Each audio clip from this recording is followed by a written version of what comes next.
Я обычно не пишу никакие критические посты, но сегодня у меня просто ломится личка от вопросов.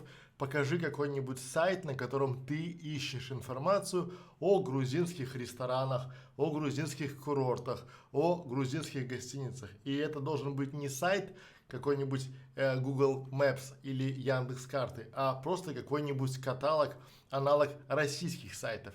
И сегодня я попытался найти эти самые сайты, а вот что из этого получилось, смотрите в этом видео.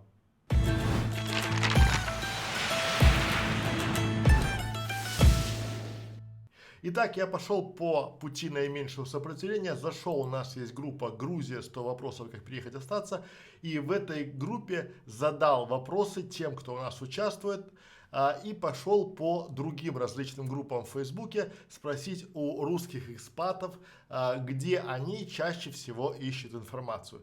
То, что я нашел, ну, несколько обескуражило меня, и вот почему. Давайте вместе с вами посмотрим на эти сайты. Первый – это Yeljet, желтая страница Грузии. В принципе, должно быть интересно, понятно, но давайте посмотрим про рестораны. Открываем рестораны, допустим, ну куда мы хотим, да, какие-нибудь хинкальные, поесть хинкали. Открываем любой ресторан, который мы хотим увидеть, ну, например, вот пальцем в небо, тыкаем, что мы здесь видим.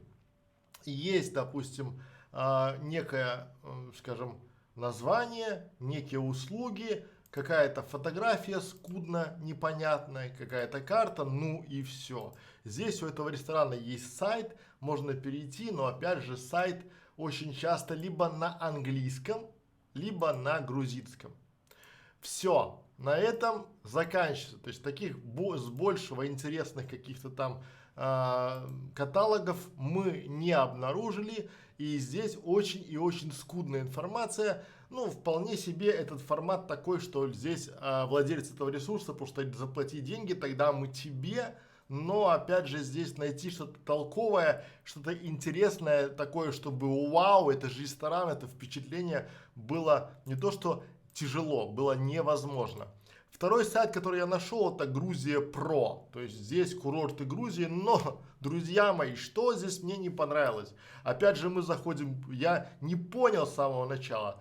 Есть курорт Пицунда. Пицунда это Абхазия. Но на этом сайте, который составлял человек, мы видим, есть еще один сайт, это Тбилиси Гуид.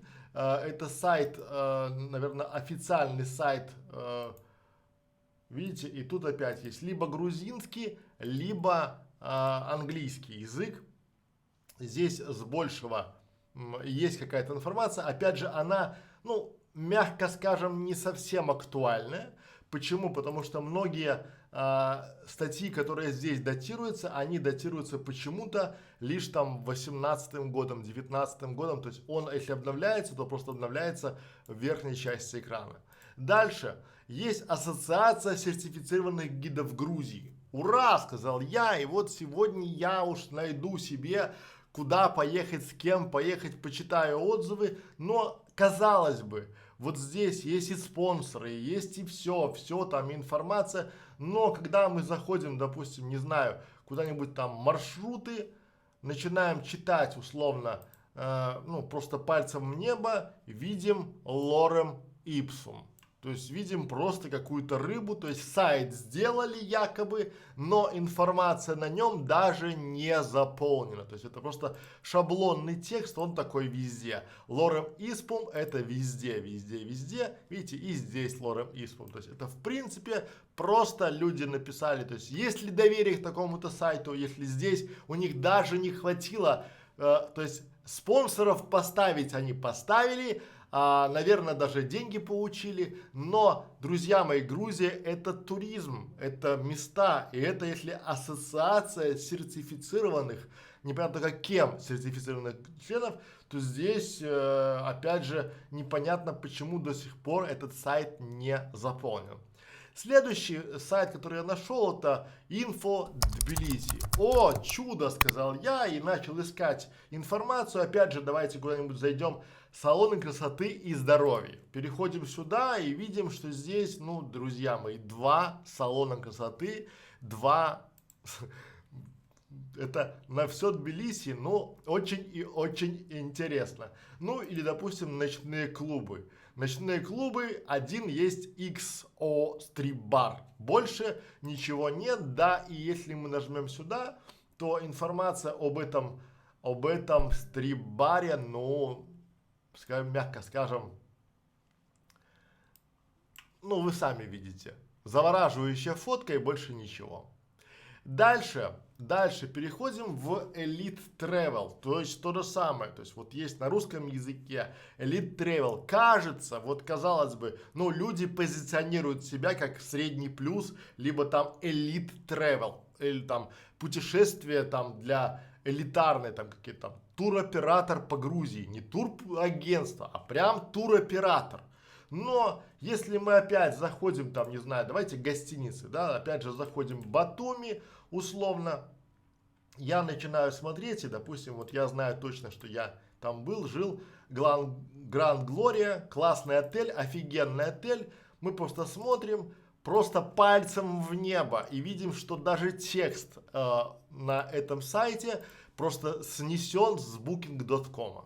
То есть вот ничего люди не изобретают, они просто берут некий шаблон сайта и в этот шаблон пихают там стянутый с официальных там букингов, с TripAdvisor, с Airbnb, тянут туда эти текста, вставляют и позиционируют себя как уже Elite Travel. Ну, давайте дальше. Опять же, вот есть каталог учебных учреждений Грузии. Эти все учреждения, как мы видим, они на грузинском языке, и если кому-то что-то не нравится, то это ваша проблема, потому что здесь вот все сделано так. Хотите разбираться, куда отдать своего ребенка в школу, будьте любезны, учите грузинский язык, либо переводите Google переводчиком. Но даже если мы переведем Google переводчиком, то понимаем, что здесь, в принципе, информация такая, ну, может быть полная, да, может быть, но опять же, нам бы хотелось узнать, какие есть частные школы, которые сертифицированы, допустим, ну, Министерство образования Грузии, там все. Ну и здесь вот страницы, которые находятся в разработке. То есть, что я говорю? Что очень много сайтов, они как бы есть, но их как бы и нет.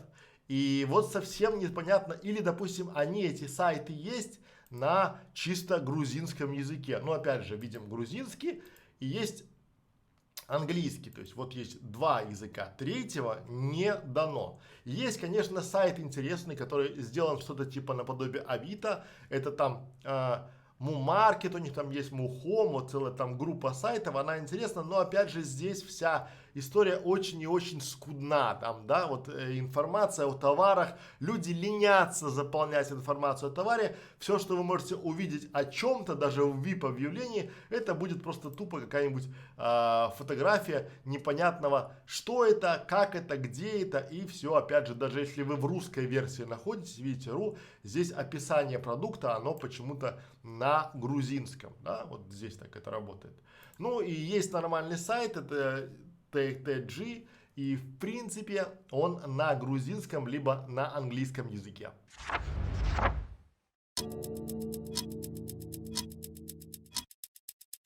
А почему я вообще-то задался этим вопросом? Смотрите, то есть мы взяли о Министерстве туризма Грузии выписку, и мы здесь смотрим, на этой выписке очень интересная информация. В мае 2019 года сколько посетило каких человек, из каких стран, и на май 20-го. Май 20-го нам не интересен де-факто, потому что коронавирус, там 5-10, а вот май 19-го очень и очень интересен. И мы здесь смотрим очень интересную статистику, которая нам гласит о том, что, смотрите, вот граждан Российской Федерации 172 тысячи. Казалось бы, 172 тысячи, но мы с вами точно знаем, что даже те, кто приезжает из Украины, из Белоруссии, из Армении, Азербайджана, из там, не знаю, Казахстана, Туркменистана, это все люди, которые общаются в Грузии в большинстве своем на русском языке, особенно тем, кому чуть старше там за 35, да, то есть то есть те, кто уже либо родился, либо застал СССР. И там эти страны были все в русском языке, как, впрочем, и сейчас.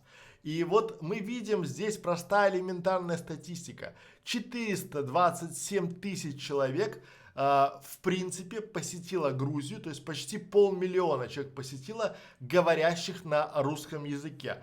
А смотрим, не знаю, там Северную Европу, да, 7 тысяч. Восточную Европу 17 тысяч, Западную Европу там, да, там тоже там, да, какой-нибудь еще, там опять же Израиль 17 тысяч, но Израиль, извините, они тоже говорят не на грузинском языке, а в большинстве своем граждане бывшего СНГ, СССР, они говорят на русском языке.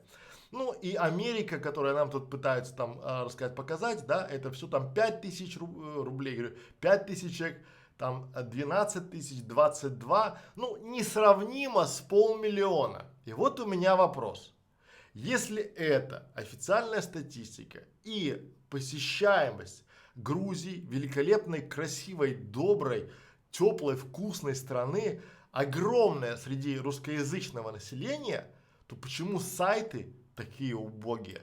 Почему сайты на русском языке такие страшные? Мы начали делать для себя вот такой путеводитель о Грузии, делать сюда какой-то гид там по странам, но это больше такая фановая история. То есть мы ходим, мы снимаем, мы записываем ролики о том, как мы снимаем, где, и это, наверное, скорее место для размещения нашего контента. Но, друзья мои, есть целые группы профессиональных гидов Грузии, рестораторов, там, да, винодельни, которые там вбахивают миллионы лари в свое производство. Почему они до сих пор не сделают себе какой-то профильный и интересный ресурс? Если у вас есть ответы на этот вопрос, задавайте их под этим видео, либо пишите в нашей группе «Грузия 100 вопросов», как переехать ответы, как переехать и остаться, и мы обязательно вам ответим. Спасибо за то, что смотрите нас, приходите к нам. Спасибо за внимание. До свидания. А если у вас есть какой-то интересный сайт на русском языке,